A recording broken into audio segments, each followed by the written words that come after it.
Сәлем қыздар, бүгін творожный пирог жасаймыз. Творожный пирог өте дәмді және жасау жолы өте оңай. Менімен бірге жасап көріңіздер.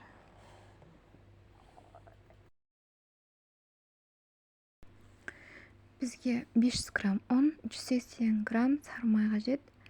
Шым тұзды қосып, жақсылап тұрып араластырамыз.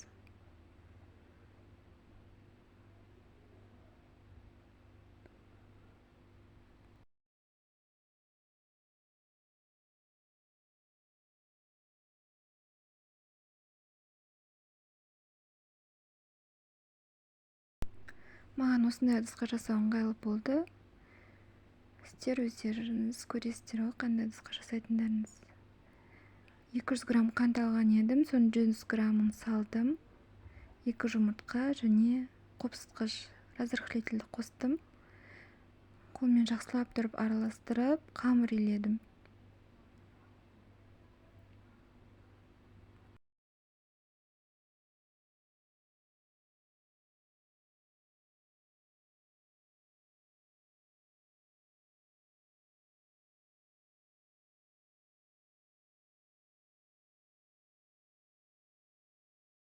Міне қамырымыз дайын болды. Осындай болып шығады.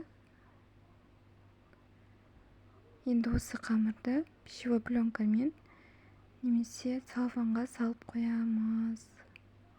Жарты сағатқа шетке қойып қоямыз. 10-ға дейін салмасы, яғни начинкасын дайындаймыз.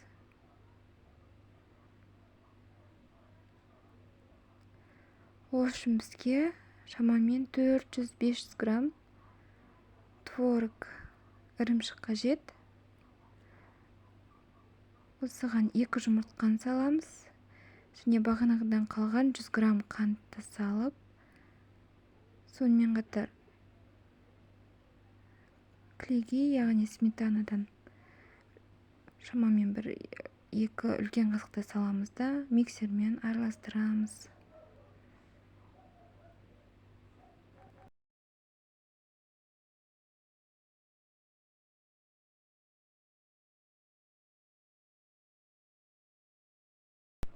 Сұйық болып шығады. Және қамырды оқтаумен жайып аламыз да дайын тұрған пергаментный бумага жайылып тұрған формамызға салып, осылай шеттеріне бортик жасаймыз.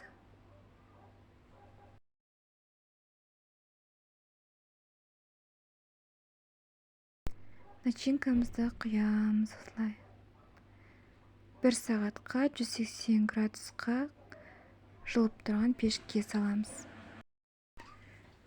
Осымен біздің творожный пирогымыз дайын. Менің каналыма тіркелуді ұмытпаңыздар. Менімен бірге болыңыздар. Басқа да көптеген оңай, қолжетімді рецепттер болады.